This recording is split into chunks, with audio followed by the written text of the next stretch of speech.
You have entered the realm of dead air. For the next 2 hours, you will be transported into the world of the strange and the supernatural. You might not feel the need to cleanse your laptops or mobile devices afterwards. But it might not be a bad idea.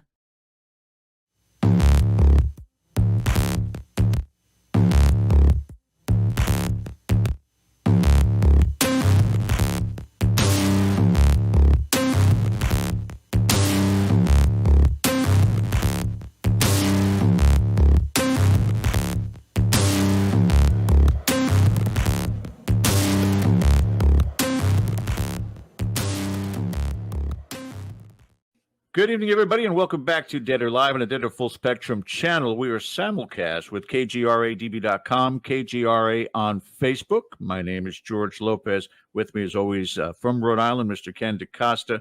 And what hat do we have on this week, Ken? What's that hat? This is the Schlessenheim Army Airfield, which is in Germany. And my late godfather was stationed out there in the mid-'60s. And so every once in a while when I show up with the yellow hat, it's kind of a tribute to him because he was indirectly the one who got me started in this whole thing. So I like to kind of honor him for that. So yeah, that's Schlessenheim. Notice in German, you could say I love you, and it sounds like you're mad at somebody. Yes, that's exactly what that word means, so you're aware of that. I just want to say that. Schlessenheim. Yeah. Anyway, like, do not forget the... It's like, I love you so much. It's Ich liebe dich. That's all right.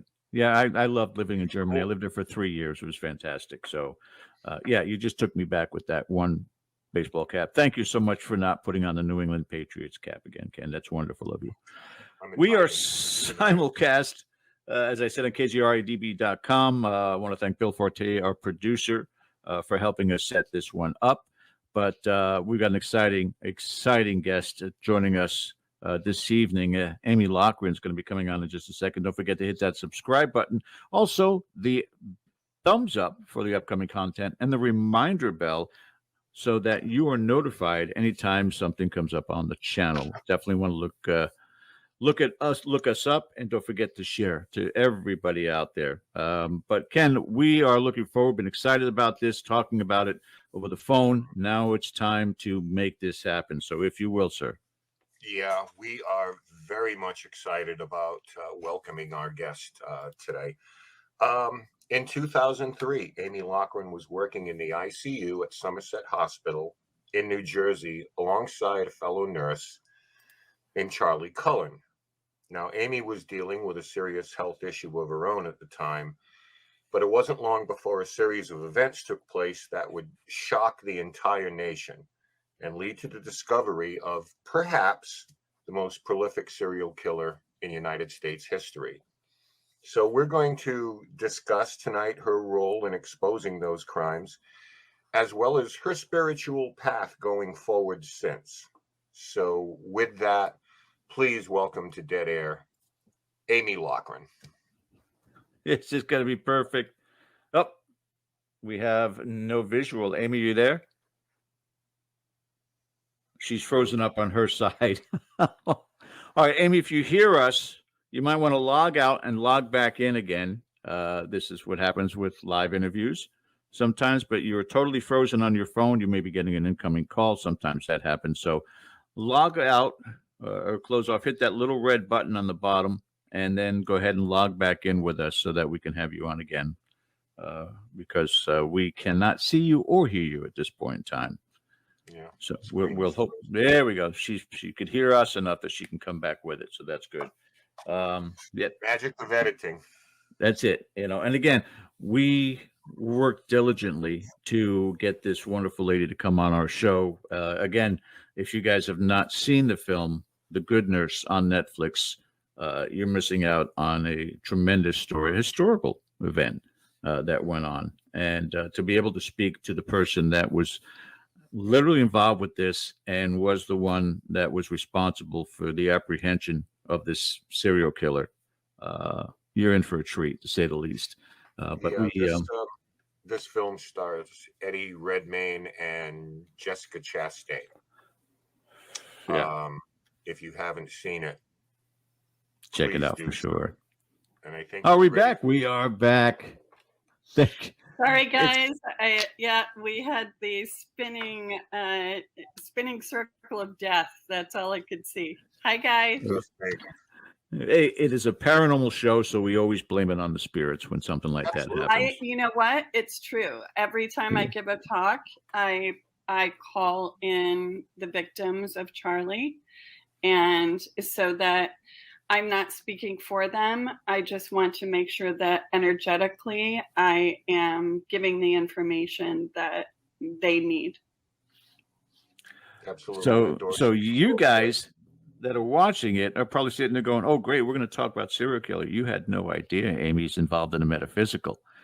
You're going to have a double treat tonight, guys. So definitely don't forget, click those likes as we have our guest on tonight. So Ken, I wanted to turn it over to you first. I know you had a list of questions you wanted to address with Amy. So please, sir, take it away. Yeah, we'll let the interrogation begin. Let's do it. Amy, this whole thing, and we were just telling everybody, by all means, watch this movie. But what I wanted to start with is, through this whole thing, you learned something about yourself through this incident. Who were you when you came out on the other side of this? One person maybe going in and then your perspectives change, but who is Amy Loughren at the end of this, coming out of it? I know that when I started to really reflect on everything that happened, I needed to understand why I befriended a serial killer, because that was not there's no coincidences in life. That was not a coincidence. Why would I draw that to me? And at that point, I had already been studying Buddhism. I had already been meditating, but I was just not doing it enough. And I really wanted to understand the darkness in me. I don't believe that I could have been friends with Charles Cullen, who had so much darkness and so much depression and so much mental illness, unless there was something within me that could align with that energy. So I just became very curious about myself and about why this energetically came to me. So even though I was still pretty sick with electrical cardiomyopathy, I did start to really delve into that, to really try and understand what it was about me that was so dark. Did you find yourself in a place of forgiveness for yourself for that? Was there any kind of guilt associated with it? Like, how was I able to kind of be drawn in a little bit? I mean, obviously it's under kind of a false pretense, naturally, but up until that point, you saw nothing. There were no signs. No, there were definitely, if I had been looking, or if I had really been the type of person that I am now, I would have trusted my instincts that something was wrong. But then I was just so in the moment and worried about myself and worried about my children. And I think about how, if I would have known, or if I had followed my instincts the way that I would now, we probably wouldn't be having this conversation. So and maybe you're not on the path that you are right now. I mean, yeah, if there are no accidents. Absolutely. And I always say that the darkness in Charlie was what saved me. I couldn't forgive myself. There was no forgiveness for myself, because I felt like perhaps many of those victims suffered because I didn't follow my instincts. The only time that I finally was able to forgive myself was when I saw Jessica Chastain on the screen. And even after I had been through, coming up on 20 years of really studying the metaphysical and energy and learning how to help facilitate healing in others, I wasn't able to heal myself. Mm-hmm. And I saw Jessica on the screen, and I was watching her, and I was watching the character of Amy play out. And I saw her gentleness, and I had compassion for her. I had compassion for the character of Amy. And it just struck me how I had not been offering the compassion that I have for others to myself. Mm-hmm. And that's really what opened up everything for me a year ago. I was finally able to apply all of that healing to myself. And I still become very, very emotional whenever I see even clips of the movie when you were showing that clip. And yes, I think it was the spirits, because I, once again, I became so emotional watching the character of me sitting across from my friend Charlie and feeling so much love for her and giving myself that self-love now. Yeah. Yeah. Jessica. Yeah. Is that She's absolutely amazing. Lovely woman. Oh, and Jessica too. Yeah, Jessica is amazing. She is a badass. When I allude to guilt, of course, I'm talking about misplaced guilt, where sometimes you take a little bit too much on yourself until you step back from 10,000 feet and you say, emotional. I did the best I could in the moment, as you say, in that situation. And then when you're able to step back, you're like, hey, you know what? I came out of this the right way. And I believe that you did. You really did. For those who are going to tell a little bit about, your story and where you are now. Going off track a little bit, I want to ask a practical question. So as someone who has a pacemaker, it's right here in the pocket. I do as well. All right.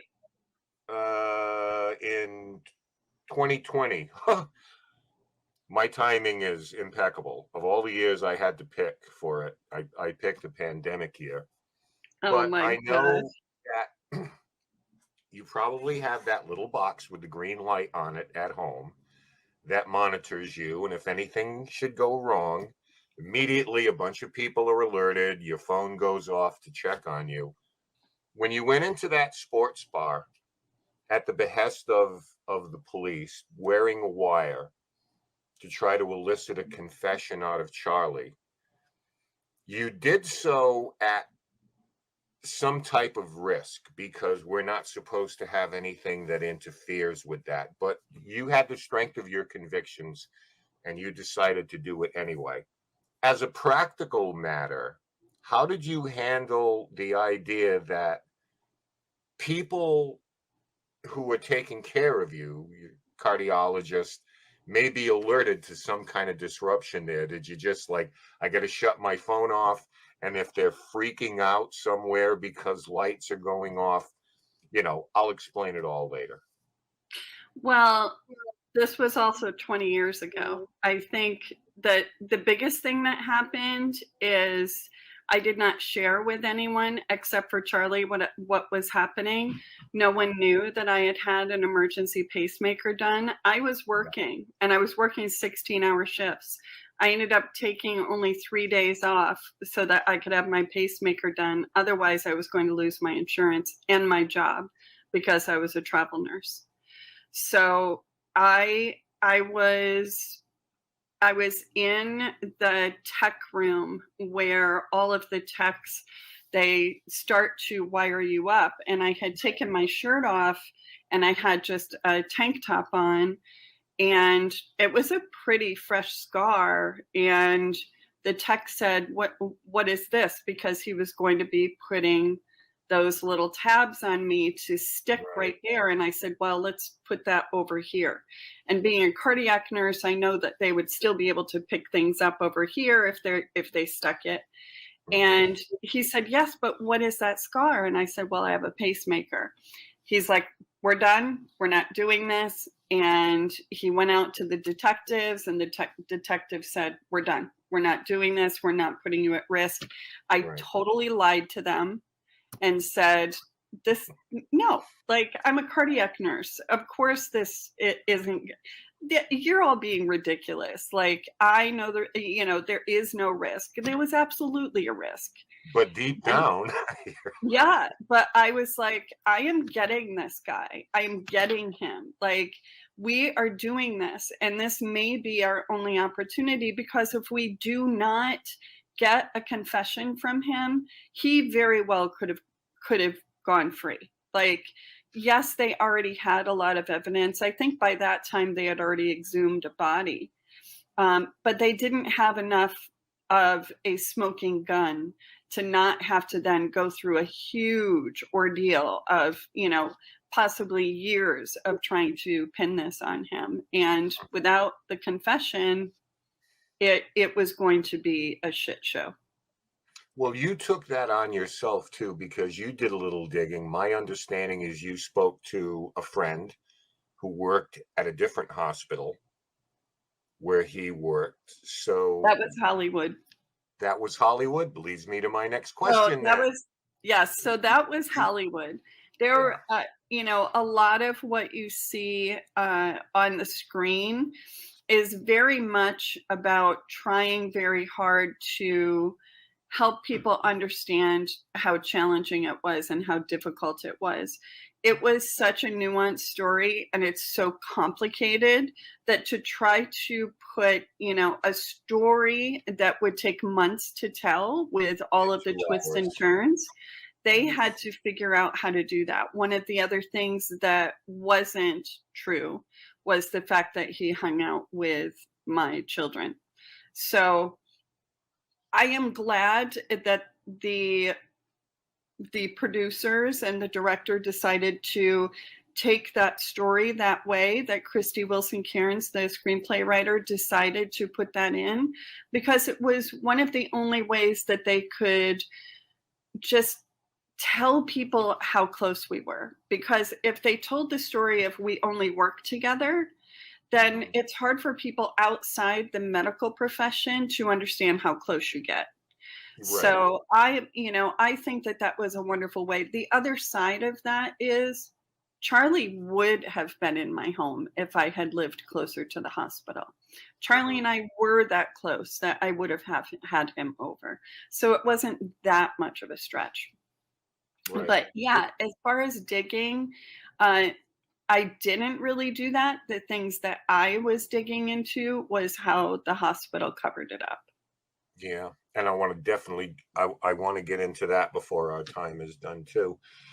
But initially, I guess, someone comes to you, however this works, and we want to tell this story. And if you're like, the common person, we understand that Hollywood takes license with stuff. From the get-go, was there ever a thing in your mind at the beginning where you maybe were like, I don't know, how are you gonna tell this story? Because I know that you had the ability to sit down with Eddie Redmayne and with Jessica Chastain and give them a little background, and it seemed as though it was well received. But initially, was it like, well, how are you guys going to do this? How are you going to tell this story? Is this going to be about people? Is this going to be about the sensational aspect of it? Is it serial killing? Yeah. Is this going to be a horror story, or is this going to be, what we hope it is, and that's a portrayal of the human character? So The only reason that I wanted to be a part of this was Charles Graeber, who was the author of the book The Good Nurse, trusted the direction that this particular director and the screenplay writer were taking it. And especially after meeting me, they really understood that this was a story about friendship and compassion. And they didn't want this to be another story about a serial killer, but to show that there were real people involved in getting him behind bars. And that the only reason that he was really behind bars was because of his friendship, not in spite of it. Yeah. One of the things that we take great pride in this show is when we have guests on, we understand that there are people in chat who may be going through something somewhat similar. Maybe they're at a dark time in their life, or maybe there's something going on that they don't know who to turn to. So we're going to kind of address them a little bit, the people that are going to see this. I mean, you've talked about the intersection of paths with yourself and Charlie. Obviously, you chose light. You know, he chose darkness. Can you talk a little bit about how that applies to anyone who is maybe going through a dark time in their life or dealing with some type of depression, and the choices that we have? Do you believe things are preordained, or do you believe that it's preordained that we have free will to make our own choices? I And how believe someone makes that Yeah. the right choice? 100% I believe that we have free will, because even speaking about quantum physics and from the spiritual aspect of that, there are millions of possibilities of timelines that we can jump onto. So we have, from my understanding and from my spiritual work, when we start to plan the wonderful part of this particular realm, we plan those dark times for ourselves. And it's not growth, it's experience. It's about experience and experiencing things on this realm that we would not be able to experience because we're just beautiful light beings. And being here allows us to play with darkness. And we've all loved someone dark. We've all experienced darkness. We've all experienced times in our lives where we've really questioned, like, why am I even here? Like, what is the point? And the fact is, darkness, the only reason that light exists is because there's darkness. And if you think about it from a quantum physics standpoint, darkness is what we play with. The shadow is what we play with to allow the light to bounce off of it so that we can create. We create life, we create experiences through that darkness. So I embraced that after really understanding it. And once I embraced it, I was able to then understand that I only see the light in people. Part of the reason was because I lived in the dark. I lived in the dark like Charlie did. And I focused on the light where Charlie became consumed with the darkness. So it is focus out in the fact that if you feel like you're within that darkness, focus out into the light, because that's what you're playing with, is the light. And it is the opportunity when you're in darkness to really understand yourself. I mean, if you think about the best songs in the world, they're always brought out of the darkness of people. If you think about even movies and entertainment, everything that we see, there's always that darkness that the hero struggles with every time. You are a hero in the making because you're in that darkness or because you've loved someone dark. Mm-hmm. I think through this whole journey, through this whole ordeal, that in reading your story, I believe your true character was revealed. And there are two glaring examples of this. One is your conversation in the sports bar with Charlie, where you kind of maybe, I don't know, maybe you went off script a little bit when you were more empathic and appealed to something inside of him that may still exist, some light inside of him. And you did so in a way that was empathic, where you were trying to bring that out and said, you know, you need to do this. If there's anything in there to you, and I'm sure, I don't know if you went in with a plan or just something inside of you said, this is where I have to go. And I guess the other example was just the idea when this was being investigated and the detectives in charge saw something in you that said, we can trust her. We're going to put, there's something about her that we can put faith in. What do you think about that? Where it seemed as though your true character or something inside of you was suddenly revealed. Was that a revelation to yourself? What was different in interrogations, because if you think about even when people are wearing a wire, let's just say it's a detective going in working undercover, the one thing that they don't have is love for that perpetrator. Mhm. And when I went into that restaurant and sat across from him, I did not have to pretend that I was his friend.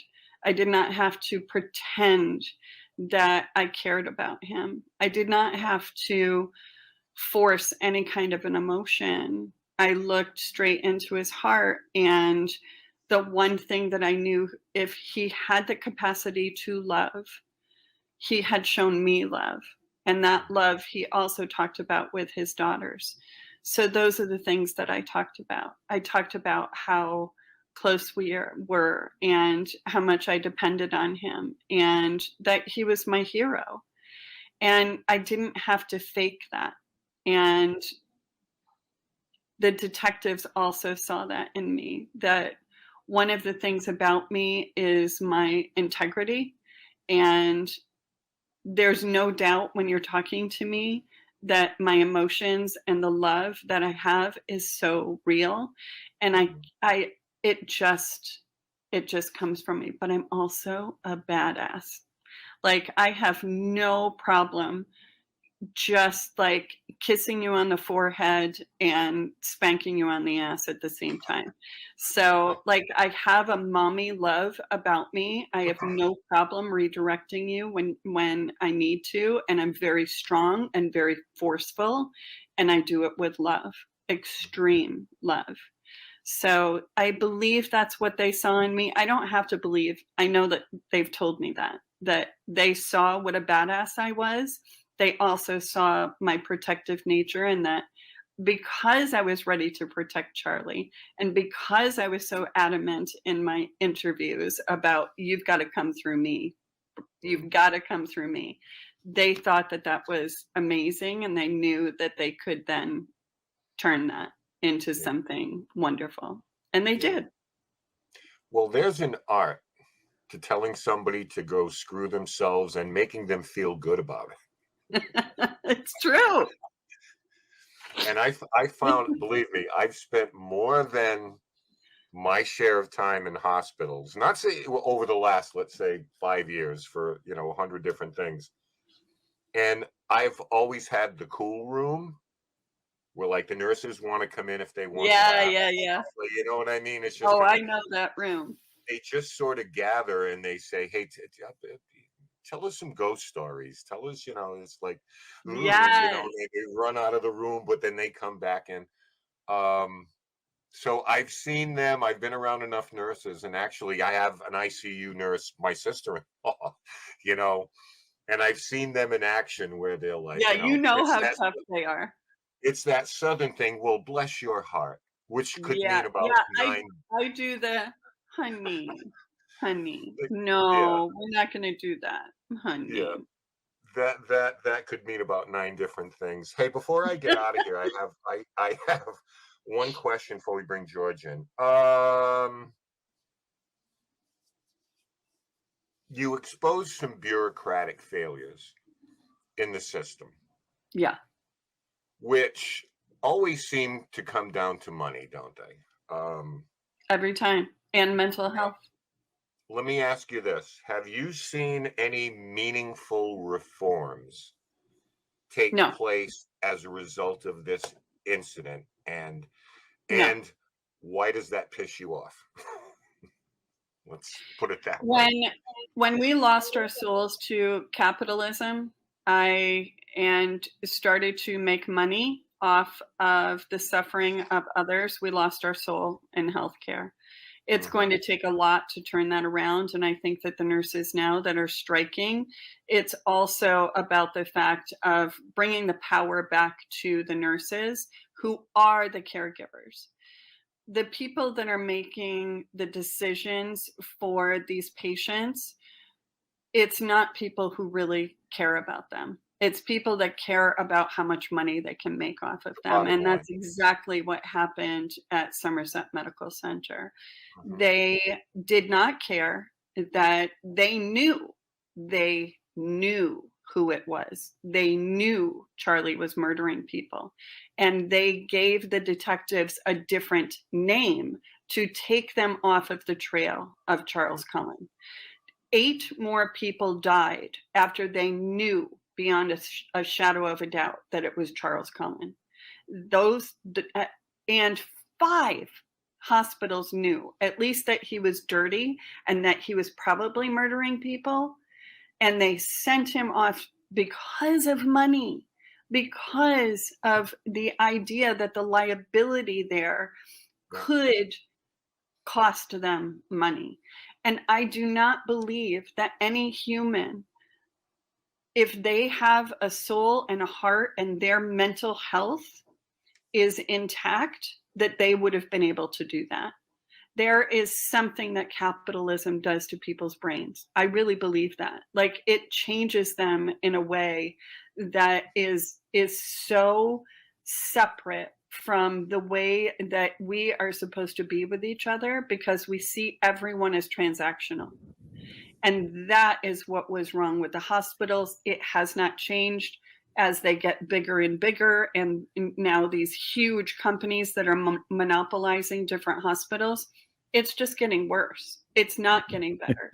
And hopefully the nurses now, with becoming unionized and bringing the power back to the caregivers, we may be seeing some type of change. But right now it's still all capitalism. And it's gross. It's just disgusting. Okay, so George, if your indulgence here, how does someone like this slip through the cracks? Because my understanding is this, in retrospect, after they dug into this, there was a history of this type of thing. Was there anything there? Were there any red flag? Obviously not, I guess. And do you suspect that other places held that same attitude, where they might have suspected something, but we're just going to cover our eyes and block our ears? I mean, I don't know. I'm not asking for anything provable, Amy. That's not fair. It's provable. That's the other part of it, is that it is provable. And reading Charles Graeber's book, he spent, just like most of a decade proving this and seeing the way that he fell through the cracks. And he was supported in falling through the cracks. This was not a mistake. These companies, these conglomerates of capitalistic supposed caregiving and those bureaucrats, they allowed him to fall through the cracks so that they would not have to take responsibility. They knew what would happen if they took responsibility. And yet, Somerset Medical Center really was not held responsible. The people who covered it up were given promotions. So, as happens. yes, that's the evil. That's the evil. Charlie was very mentally ill, and these people are just as mentally ill. Yeah. All right, George, I'm going to turn this to you. Amy, thank you. I'll be back a little bit later, and we'll start to get into where you are now. So, yes. With that, George, take it away. Yeah, I'm going to stay right on par with what you're talking about just there. And, going back to Shakespeare, first thing, kill all the lawyers, because they're the ones that set up these hospitals. Of course, where we are, you and I right now, Advent Health is becoming a monster. Yeah, and that is absolutely true. And it's not going to get better. It's not. No. For the last 2 years or so, my father's been in and out of the hospital due to falls. I've been his primary caregiver now for the better part of 7 years since Mom passed. And in that time frame, there have been accidents when you're that far up in age. He's 89 now, past 89. And gotta love him. And he's strong as an ox. This guy he's army tough. But there were many a time, especially on his first fall last year, where it was April or May of last year, where he fell and broke his left hip, wound up with a pin and a screw in that hip. But you being a nurse understand that, the typical time is a 3-day turnaround before you get to physical therapy. He was in for 60 days. He wound up with sepsis. He wound up with a UTI. He wound up with a bowel infection. He lost 30 pounds in 30 days. It got to the point where we were firing doctors left and right.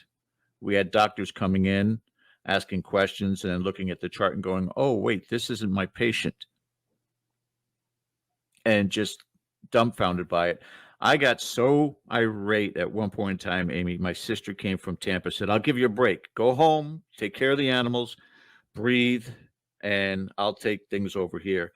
I was gone for about 2 hours. I came back. She's screaming at the staff at that point in time. And it was just, again, you feel helpless in those circumstances. Yeah. And hopeless. And again, the only time you saw any movement from the powers that be, the higher ups, was when you started making more noise. Squeaky wheel gets the grease. And it was the only way we can get anything moving forward. God bless, he's home and he's fine, recuperating well. But it's just a shame of the matter. One of the shining lights was the young lady that is at Brooks that you're familiar with, the nurse. I can't remember. It starts with a G. I want to say Gisela, but I don't think it's Gisela. The girl with the Irish accent. You guys go camping from time to time. Yes. And now, of course, because you have asked me her name, I write down. I'll remember, and then it'll pop up. Conversation, I will be like, oh yeah. Yeah, that was the point in time that we started our dialogue, and I told her about it. She goes, "Oh yeah, I know her. She lives over there in DeLand, and we go camping from time to time." I said, "Oh, fantastic!" So I'll have to let her know somehow. I would like to know the length of time that this transpired. Andrea Perrin, who is a very dear friend of ours and has a show on this channel, she was the eldest daughter of the 5 daughters that lived through the ordeal that eventually became the true story of The Conjuring.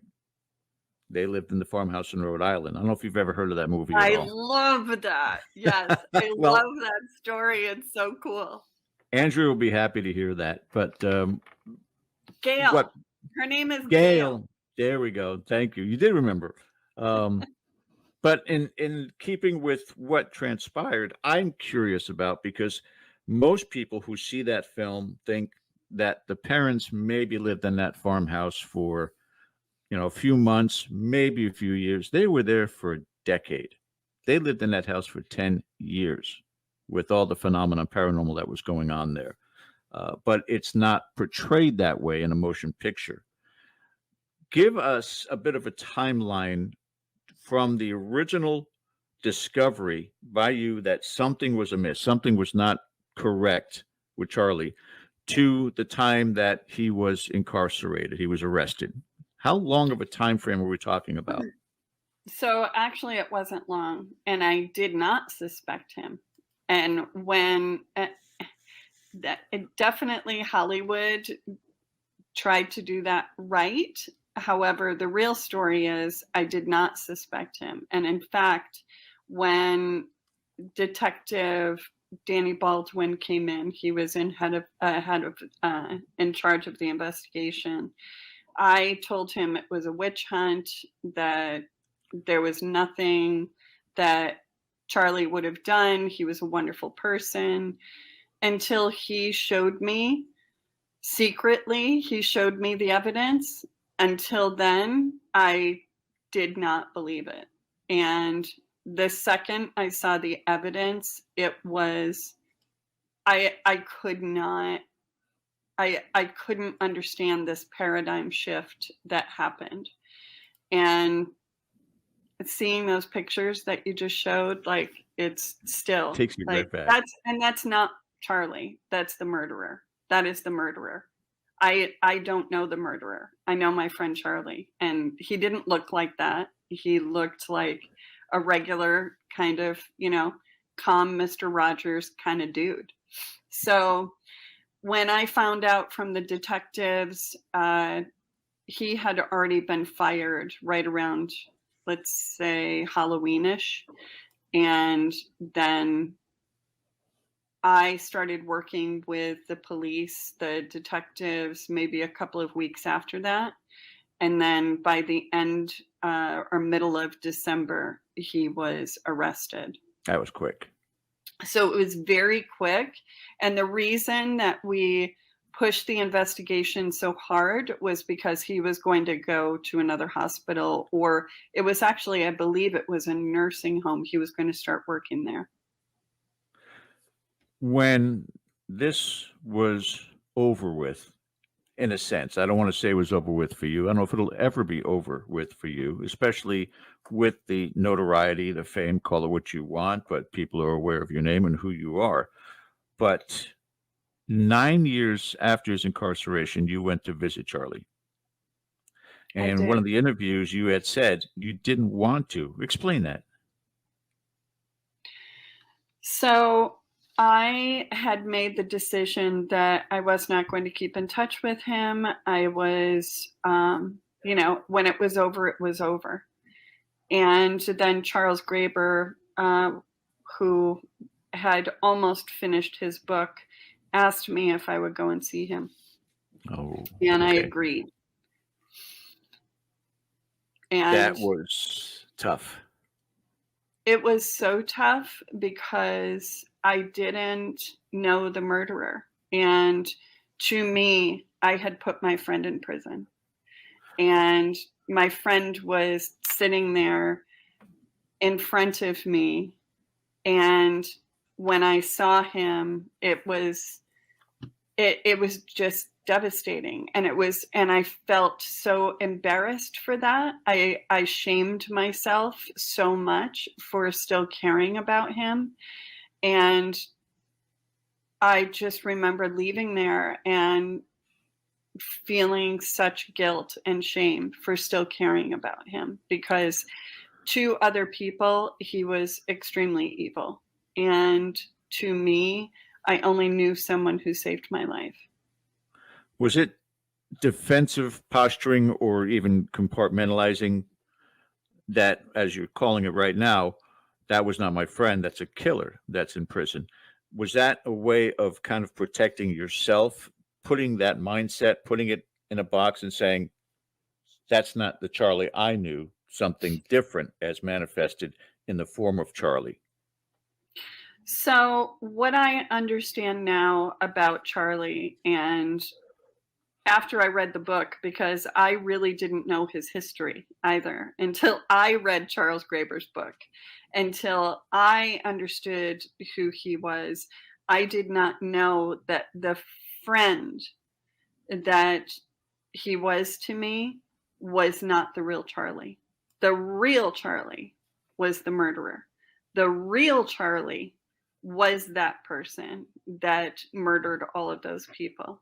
And he became the friend that I needed him to be because he understood how to do that. He understood how to become that hero that I wanted him to be because he was brilliant. He is brilliant.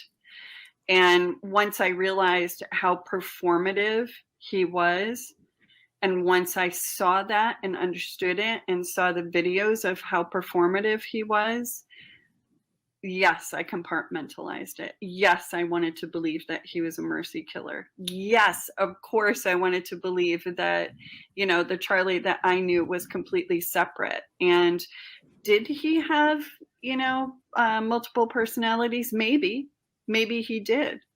I don't know that. And he's never been diagnosed with that because he won't talk to psychiatrists. But in my mind, of course, I wanted to believe that he was that person, and he was not. He was not. He was not a mercy killer. He was not a friend of mine.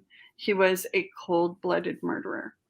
So because he won't be clinically researched or looked at, that you could sit there and say, okay, yeah, he has sociopathic tendencies. Yes, he's Of course. narcissistic, but Yes.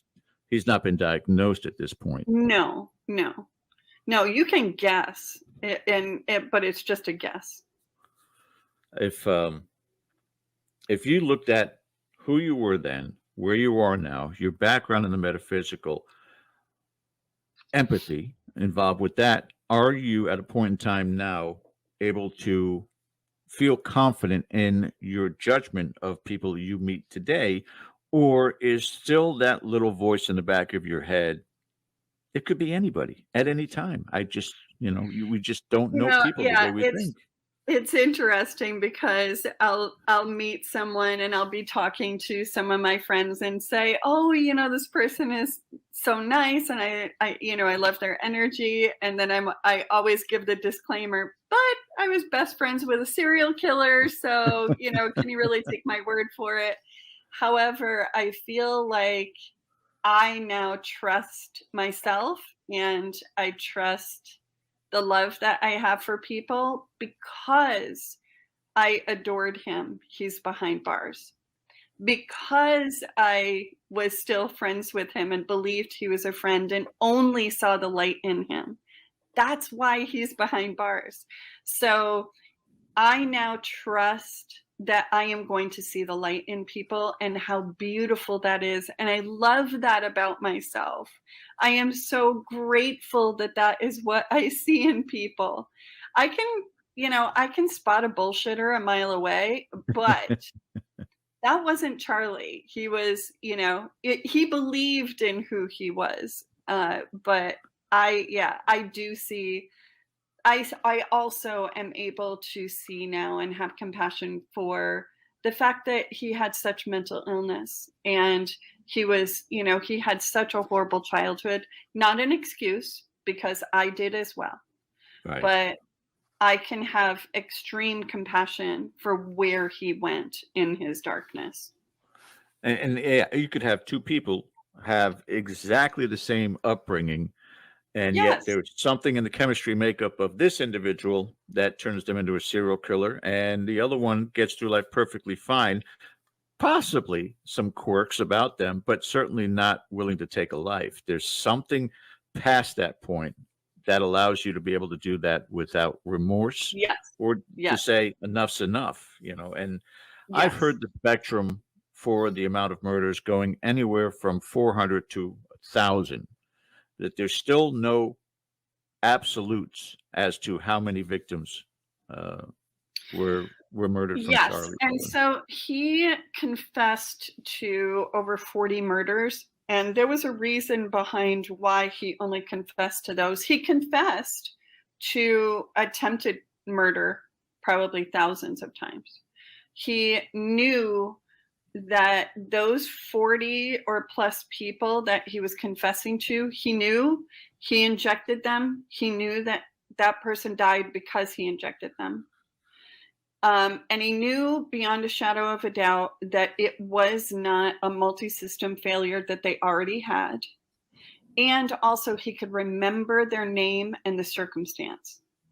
So Wow. those are the people that he confessed to. He also confessed to, yes, I also, injected these people. I also was pretty darn sure that the medication that I had injected into the IVs that someone else hung on these patients, that perhaps that was me, but maybe it was multi-system failure. Maybe they, so he knew that those were the people he murdered, and that's what he confessed to. Bringing your experience in the metaphysical and also in nursing, have you connected with any of the family members of the victims? Yes. And I even know that in the film, they didn't actually use the victims' names out That's of right. respect and privacy. How does that work? And I don't want to go too much into it yet till after the break as far as what you do for the spiritual side of it. But is it almost a requirement for you to be strong in that circumstance? You were strong enough to be able to identify, apprehend him, or get the evidence that was necessary. But now you're dealing with the emotion of loss. How do you help with that? And how do you combat that coming back on you from an empathy standpoint? I think what I have always tried to do was continue to give the victims a name. And I have always said that this is very much, my voice is always about the victims. And I have never felt like I was a hero, someone, and I don't know how many times people have said that. And I am not a hero. I did what everyone should have done. I did the thing that everyone should have done. And that's not heroic. I have always felt like this was paying homage to his victims. This was the only way that I was going to be able to give back, to say that I was sorry. I'm so sorry that I didn't notice sooner. It's never easy for me to talk about. It's never easy for me to talk about the victims. And I'm glad that it isn't, because the second it becomes easy for me to talk about is when I shouldn't be talking about it, because it's always about the victims. And I also gave them a voice because Charlie's not a mercy killer. He was never a mercy killer. He did not murder those people thinking that he was putting them out of their misery. It's not a Kevorkian. Yes, he loved killing. He loved murdering.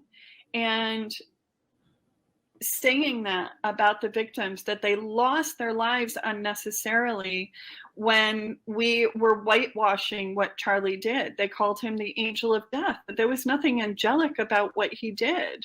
These people had lives and families, and he took the opportunity for them to get better away. And he took those opportunities away from their families. You just stated that you're not a hero. Are you a crimeless victim? Do you ever feel like, well, because the betrayal there?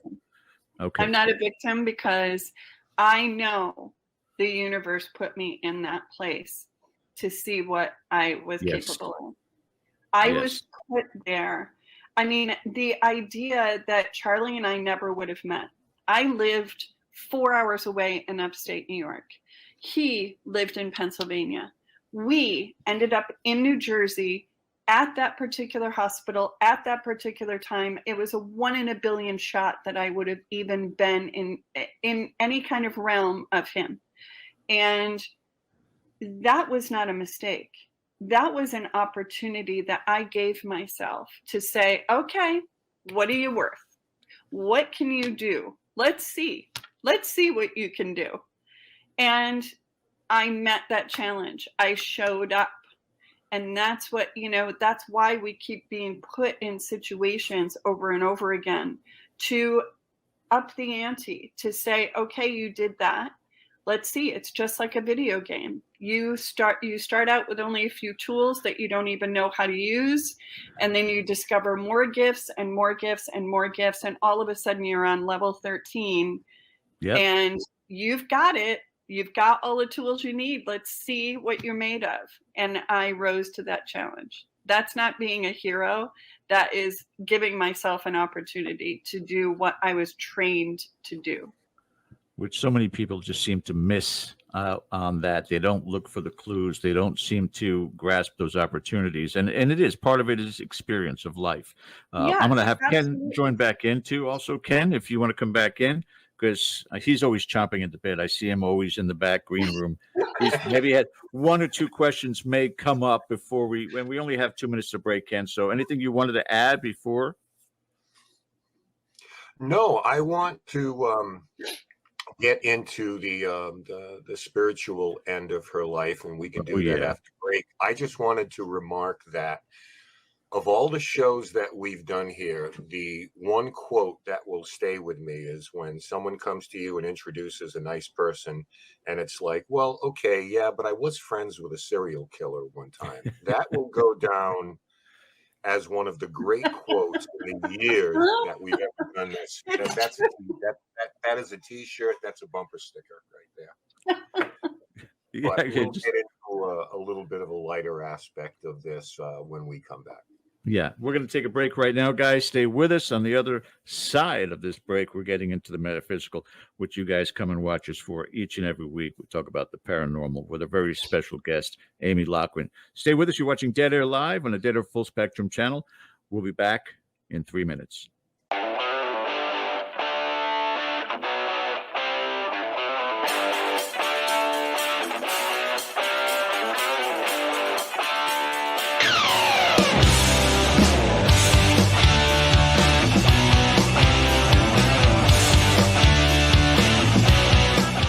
Hey members, the new KGRA DB app is now available on iOS and Android devices. Gain on-demand access to any KGRA DB programming. Download any show directly to your mobile device to listen or watch on the go. Go to the App Store and search KGRA DB.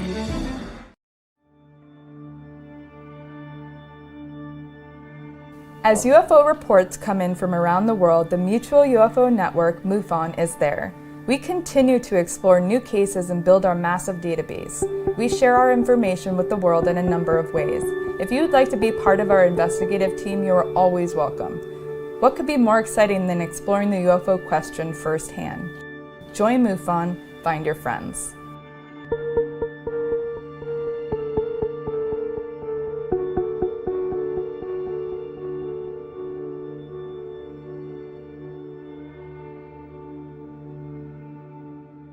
Did you know 75% of Americans are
You're listening to the KGRA Digital Broadcasting Network.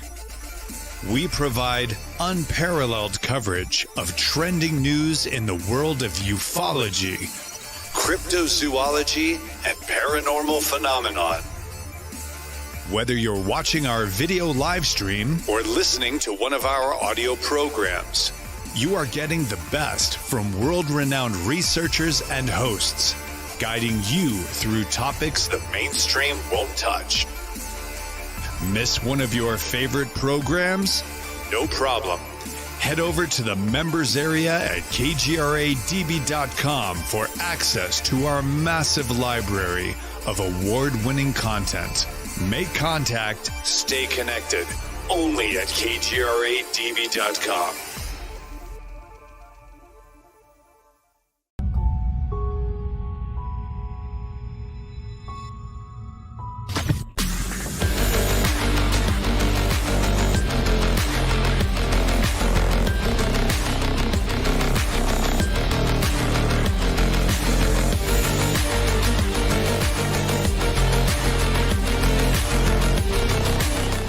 Hey guys, welcome back to the second hour with our very, very special guest, Amy Loughren. We're talking about the good nurse in the first hour. Now we'll talk about where she is now, the aspects of the metaphysical that she's involved with. And let's just talk paranormal, because that's why you guys check out this channel every single week. Welcome back, Amy. How you doing? So, well, you know, this is rough stuff to talk about. So now we're going to get into, we've talked about the dark. Yes. It's nice to now talk about the light. Well, let's get to this first, because I don't want it where sometimes towards the end people start logging out, whatever the situation is. I don't want that to happen. I want to bring this up first and have you talk to us about what's going on this website.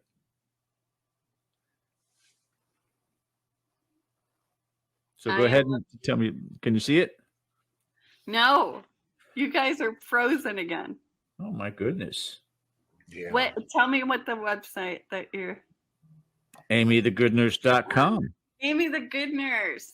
So yes, I am so happy to be working with people now who also have been dealing with the darkness. And I don't know if you want to hear, especially the fun story about how I really started to understand energies and feel them. Absolutely. So I'm just going to delve into it.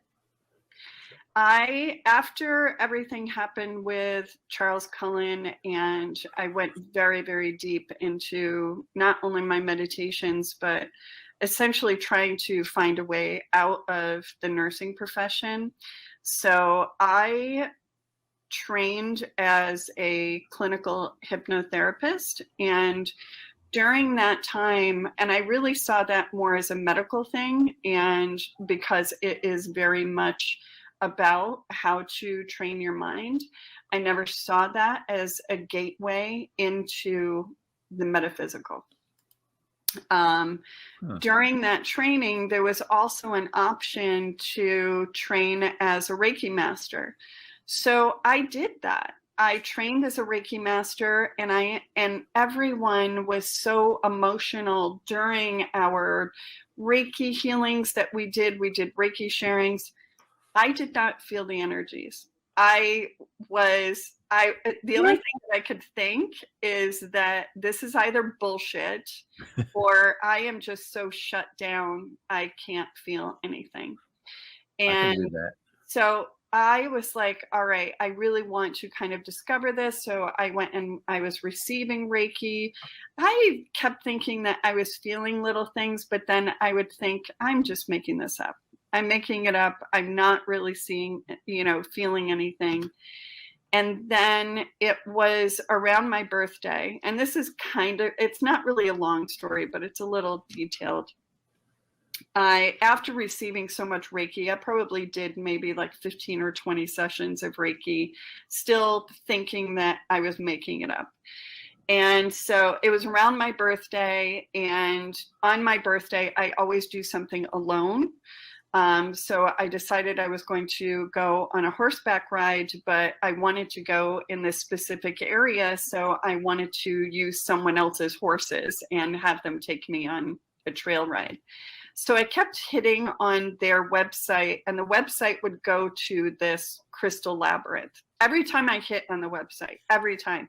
It happened maybe 12 or 13 times. I am daft, because by like the 13th time, I'm like, maybe I need to see what this crystal labyrinth is about. Like, oh my God, why does it take me so long? We had a hitch on the head or what? Oh my God, literally hitting me on the head. So I was like, okay, I'll see what this is. And I called, and the woman that answered the phone said, hello, and I said, is the crystal labyrinth open? Could I come and visit? And she said, are you a healer? And I said, no, I'm not a healer. She said, oh, is your birthday May 7th? Oh, as we expected, might have been the problem. Because she was saying we were freezing up, and because we were freezing up, then we wound up having to reset it a couple of times. Again, Wi-Fi issues. Normally, I can blame it on Ken. And that's just something that we have to contend with. Yeah. But yeah, she's just a fascinating lady. I can't wait for her to get back with us here in a second. I'm sure she's going to have to reset her phone. It only takes about 30 seconds, 60 seconds, and we'll get her back in here again, though. And so. there she is. Yep. That was darn All quick. right. Okay. There we go. Oh, Ken was clicking. I was clicking. Let me click you back on. There we go. And we're back. Okay. And we're back. Yes. So I don't know how far I got before I was cut off. Just when she was asking about your birthday. Yes. So she asked me, is your birthday May 17th? And I said, yes, my birthday's May 17th. And she said, my guides have been telling me that there's a healer that needs to be there on May 17th because she's going to. No. Yes, because she's going to be reaching maybe millions of people, and you need to open the labyrinth. She said, I never opened the labyrinth until June 1st. So I went out and mowed it for you if you would like to come on May 17th.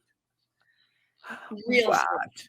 So I was like, again, I'm like, am I making this up? Like, did she actually say this? And I wrote it down in my journal. And so I went. And when I went, she was so excited to see me. She put this crystal in my hand, and she then put some essential oils on the crystal. And I was like, oh my God, why is this burning? And she said, it's burning? Like, she was so excited that something was happening. And I'm like, yeah, it's burning. She said, no, it's actually cold. And I said, no, it feels like it's burning through my hand. So anyway, she walks me out to the labyrinth, and it's the largest crystal labyrinth in the world. It's the largest labyrinth. And there's over 1,000 crystals in this labyrinth. So I kept, and I'm out in this field all by myself in the middle of the woods. Like, I am like, oh my God, like I was actually a little nervous. And I'm carrying this crystal, and I walk in, and she's like standing there. She's like, go ahead. I don't know what to do. I've never been in a labyrinth before. This was, 20 years ago. So I'm holding on to this crystal, and I start walking through the labyrinth, and I just felt something changing. The sun was shining. I was like relaxing. And I'm looking at the plants, and they're starting to show this glistening to them. That's the only way that I can describe it. It's kind of like when you squint your eyes and you can sort of see something around the plants. But I wasn't squinting my eyes. I was like, what is happening? And I went to touch one of the plants, and I could feel the energy of the leaves. I could feel before I touched the plant, like I was going through this like it felt like I was going through a mist, like when you're at the ocean. And I, even talking about it, I can feel it in my hands now. And then I touched the leaf and I could feel all of the different levels of energy as I got there. And then I felt like I was receiving healing. That's the only way that I can describe it, is that they were giving me part of their life to help me. And so I was like, oh my God, I don't care if I'm nuts. Like, it's a beautiful nuts if I'm nuts. Right. So I went through and I was like, I could feel the different energies of the grass. I could feel the energy of the sun going through my hand. I could feel, even when birds went by, I could feel the way that they were, like, even their songs were going through me. Like, it felt like I was just a light being and I was experiencing all of these energies. And after that, my life completely changed. Like, alignment started happening. People started showing up in my life to help me. And gurus kept showing up. And I just kept like adding on and adding on and adding on all of these different modalities.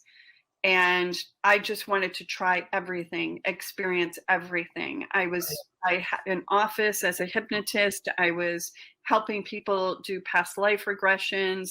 I finally had multiple experiences in past life regressions, and it was a whole new world that opened up. And I could not believe that this beautiful world, I was within this world and never even understood it, never saw it, never understood that I was experiencing that all along, and just didn't know. I wasn't tapped in. So now I try to help people tap in to what I have learned and to what I have been able to experience, because I know there's people out there that want to experience what I have experienced. And I have like these little tips and tricks that can bring them to the place that I went. They don't have to spend 20 years on these modalities.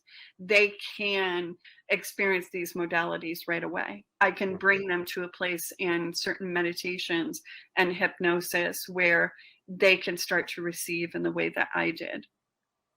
So anyway, that was my long story of what happened in my enlightenment. It's a good story, because, it put you in a good place and you're able to reach out to people and hopefully bring them to that place as well. Question for you. It's long been held that in times of turmoil and upheaval, whether it's social, political, cultural, or personal, people tend to turn to the spiritual during those times. Why do you think that is the case? Is it just simply believing in something that's bigger than us, or is there something that's even deeper to that? I think it's deeper because we become so entrenched in our darkness and the darkness that's around us, and we're looking for meaning in that darkness. And once we start searching for the meaning and start searching for the light, then things start to open up for us. And we want to see the connection in why we're here. We want to see the connection in others. We may not understand that that's what we're looking for. That's just a great place to start. And who I was 20 years ago and where I started all of this with my skepticism to where I am now, so open to experiencing everything that is there. It has to start somewhere. Our curiosity starts somewhere, and that in our culture just seems to be, and whether it's with a religion or like with me, with Buddhism and meditation, it has to start somewhere for that curiosity to blossom. Yeah, I mean, because we go through life in this generation and, in contemporary times with the filters on, there's so much happening. People are so busy.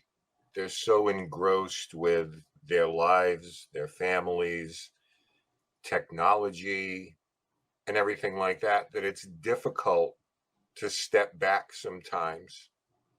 And, you know, the times where you can just be out in nature, whether it's a walk on the beach or visit the mountains, those become fewer and far between right now. So I think we just rush through everything. And the idea Yeah, that we're people, so disconnected from the world around us. We spend so much time indoors, and the connections are not indoors. The connections are outside with the trees. The connections are with other humans face to face so that you can experience their energy. And we're so cut off from that. And Right. staring down at our phones, you know, it's hours and hours a day of staring down into our phones. We're not going inward to see the things that we believe are in that phone. Those things that we're searching for are in us. They're right here. Right.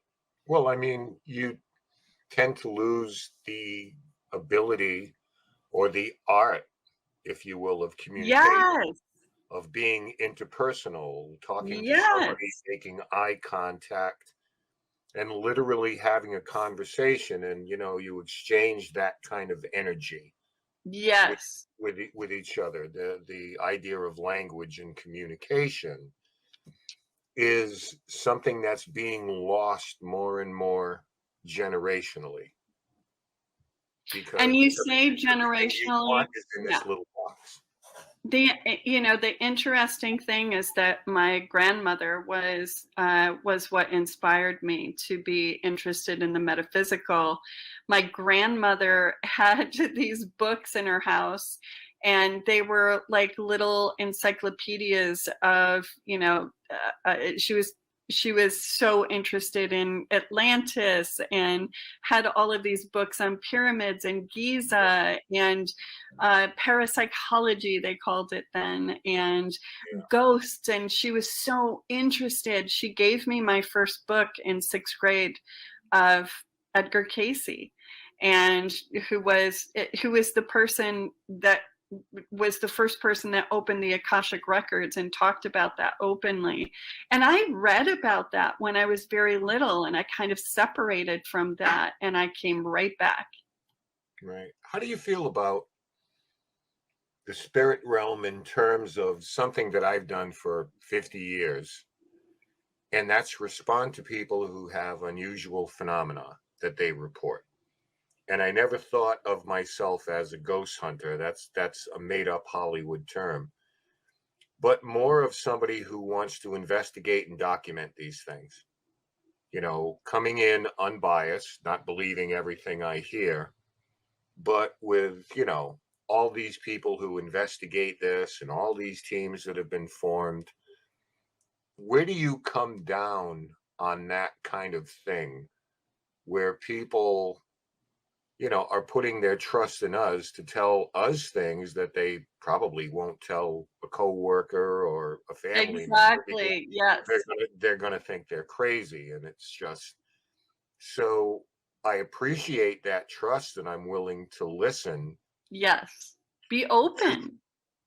to whomever, but my approach has always been try to be unbiased. Don't go in there looking Right. for ghosts, because if there's Yes. something there, they'll find us. Yes. Yes.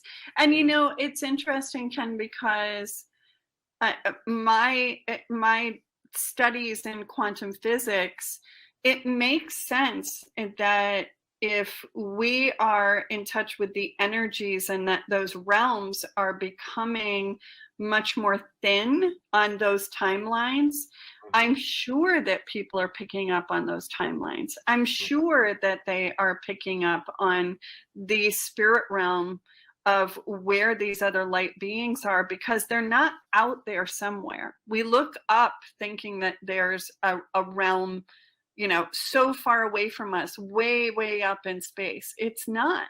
Those realms, those people are right next to us. They're right here with us.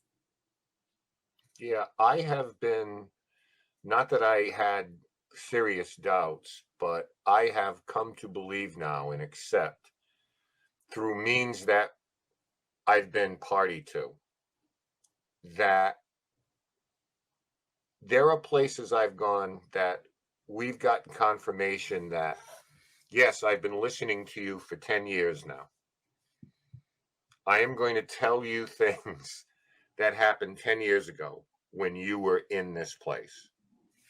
So it's never as far as the speed of a thought in your own mind. Yes. Fortunately, we're at a little bit of a disadvantage because, no We're one can stuck in these appear meat and let suits. themselves be known just because I have good intentions and I ask Yeah. nicely.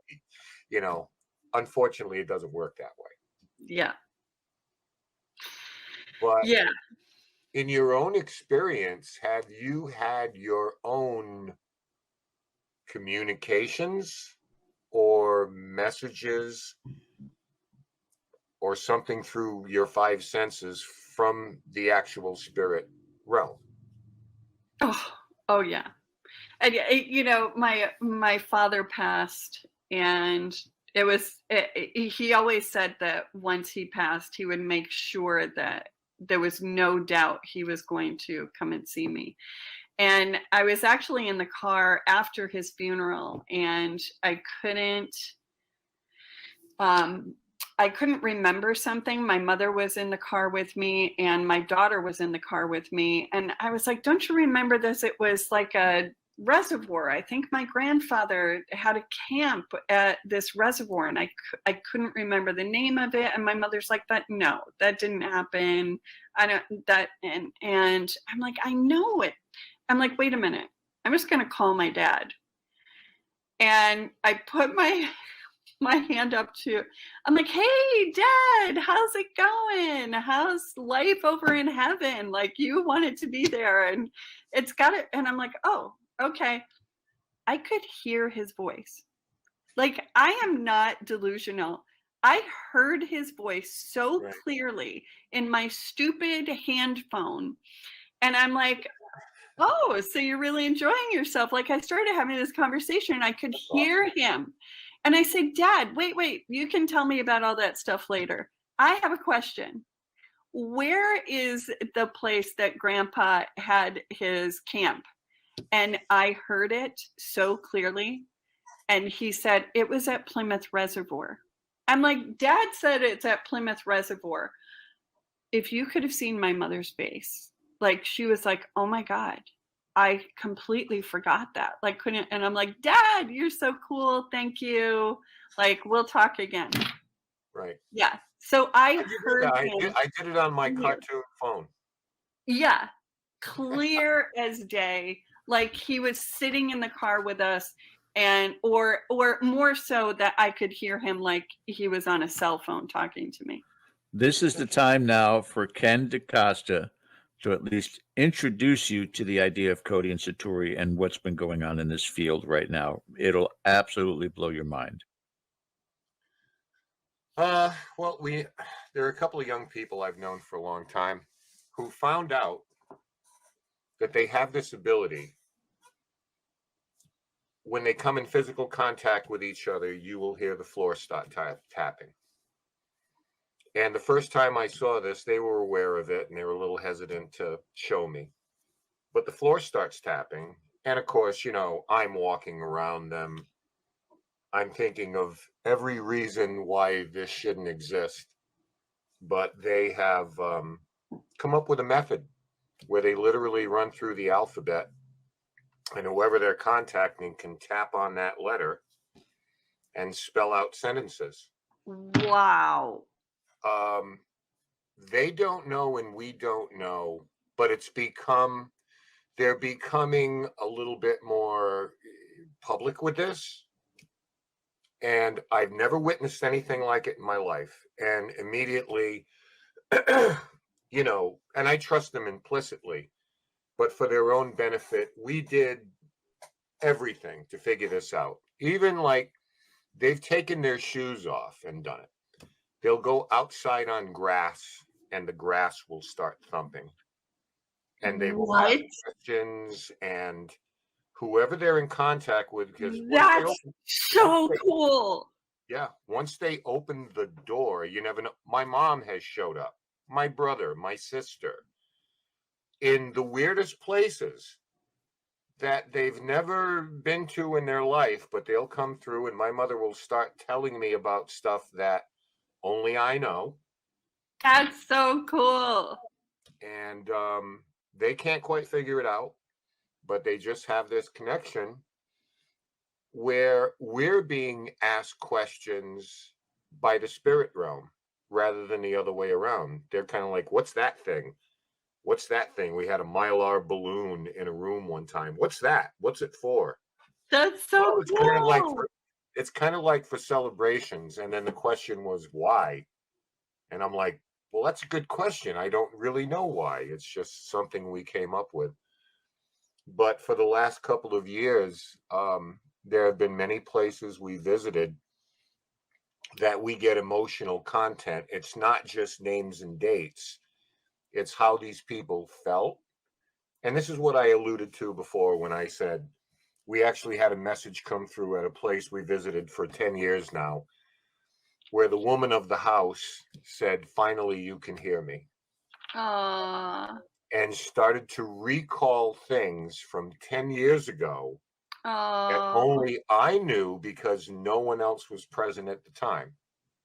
That's that things so that happened cool. in that house. And I'm like, they've gotten to the point, Amy, where I've been thinking about a certain individual, and on the floor they'll spell out Ken thinking about me, and I'm like, Oh, and then spell out the I name love of the person that. I'm thinking about.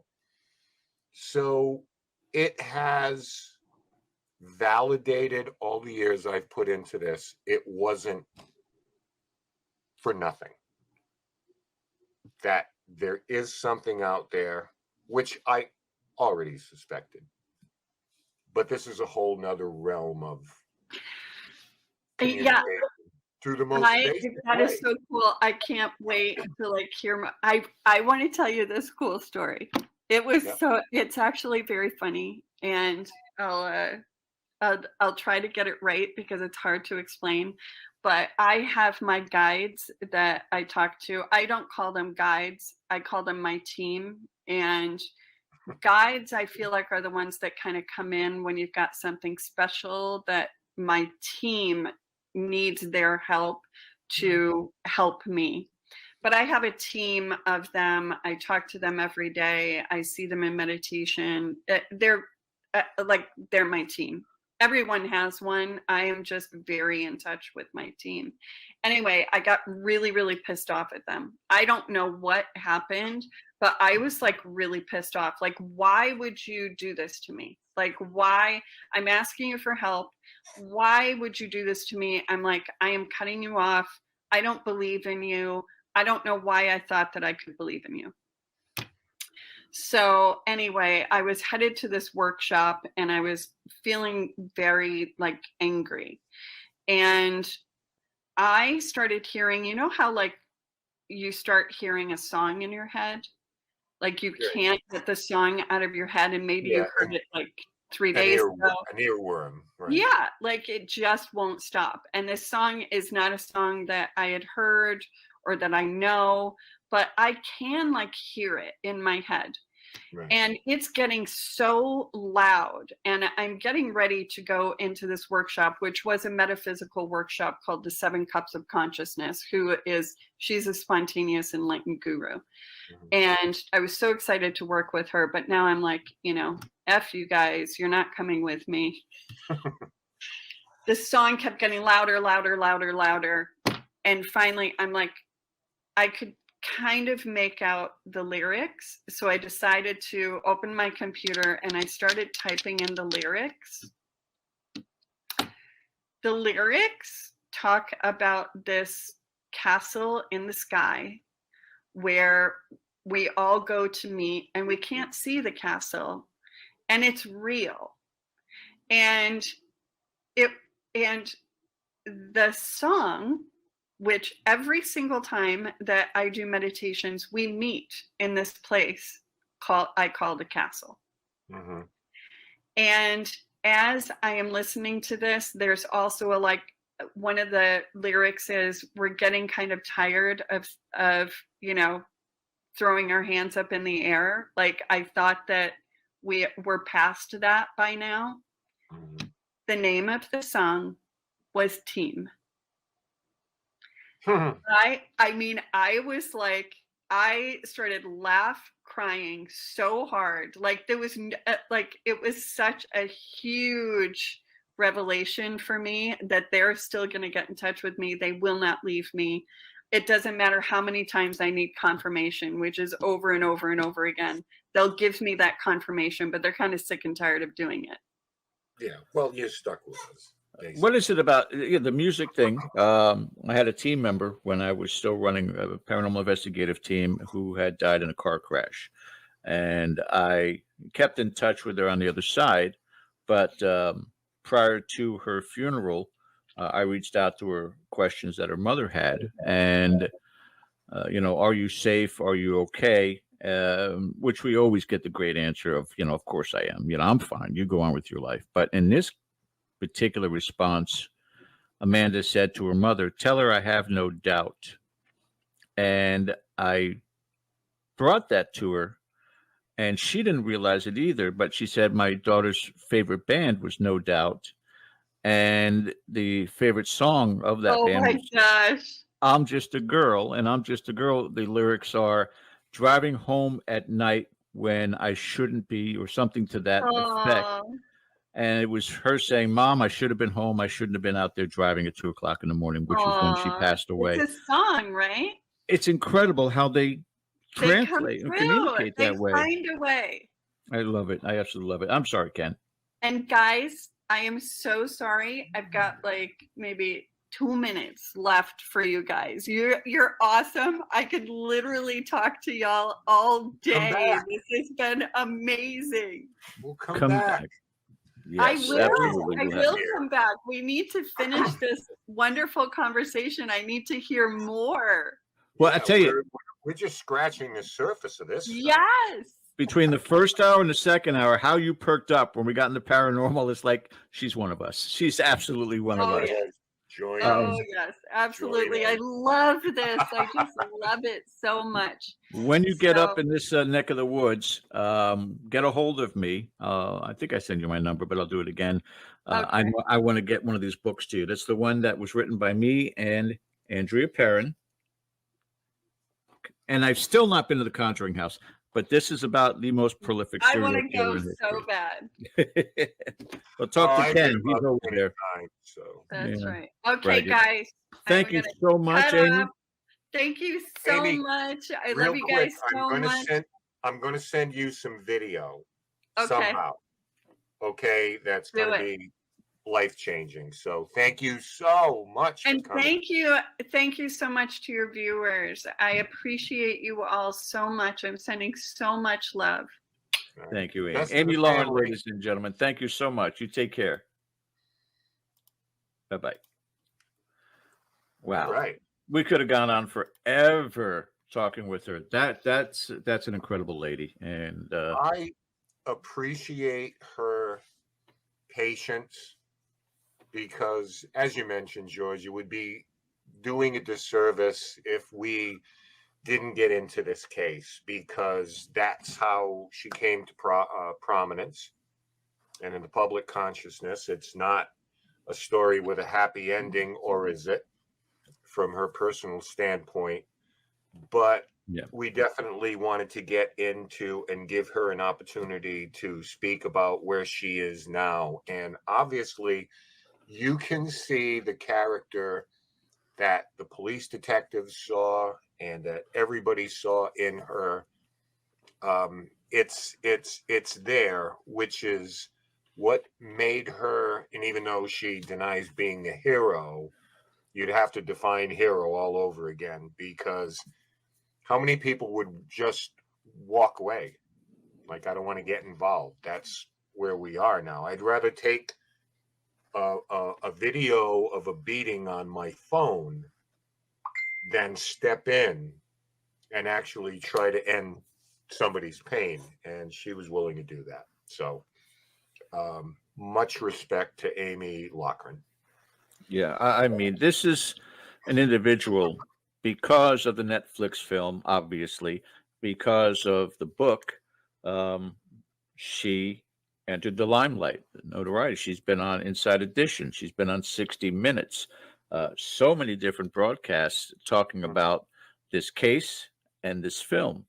And to have her take the time and say, absolutely, I'll be more than happy to join you guys. And I think, again, when I sent the invitation out to her, I told her, you know, we pretty much are a paranormal show. And that's when the response back was like, oh, yes. She was excited about that. Sure.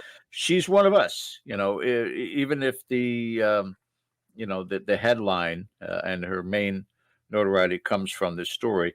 And it's funny enough, Ken, because, you know, you and I've had off-air discussions in the past that, you know, there is a connection when it comes to these murders, whether it be an individual murder or serial killers that are connected in one way, shape, or form to the paranormal.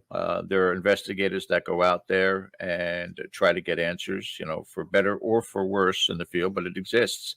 But here's somebody who has the grace to be able to divide those two. You know, it's completely two sides of a coin, and yet it's all connected together. Just an amazing opportunity with her, really was. Yeah, I mean, help comes in many forms, and she is a helper. Yeah. In her previous career as a nurse, and one that obviously took her job very seriously, and was and was willing to speak truth to power and expose some of these things that people only suspected that goes on in the bureaucracy of the medical field. It's unfortunate that she has not seen a lot of significant reforms in this. People aren't necessarily running scared in that field, but regardless, she moved on to what she feels is helping people in a different way. And I think that just speaks to who Amy is. And if she wasn't doing this spiritually, she'd probably be doing something else to try to help people. Yeah, without and question. there are some folks that it's just in their DNA, which is why I know the subject matter was a little dark, but at the end of this tunnel, we're talking to somebody who really embraces humanity and who's positive, who just found herself in a situation you wouldn't wish on anybody else. No, and you can count off how many people in that same circumstance would have just checked out, absolutely checked out under that, Sure. and to be able to rise above it and find a direction to go with from it, before it too, but really came to the forefront with regards to her skills, her abilities, and wanting to contribute and wanting to help other people. I think it's fantastic. Okay, guys, that is it for our show. Would like to thank again Amy Loughren for joining us tonight, and hope that we do get a chance to get her back. I want to thank all of you guys in chat. From what I understand, because this is a pre-record, Ken and I will be in chat for any questions that you may have. So looking forward to talking to all of you, and please leave your comments below. Hit that subscribe button, the reminder bell, and the thumbs up. Very, very important. So on behalf of Mr. Ken DaCosta, my name is George Lopez. Thank you for watching Dead Air Live, and we'll see you again next week. Until then, take care.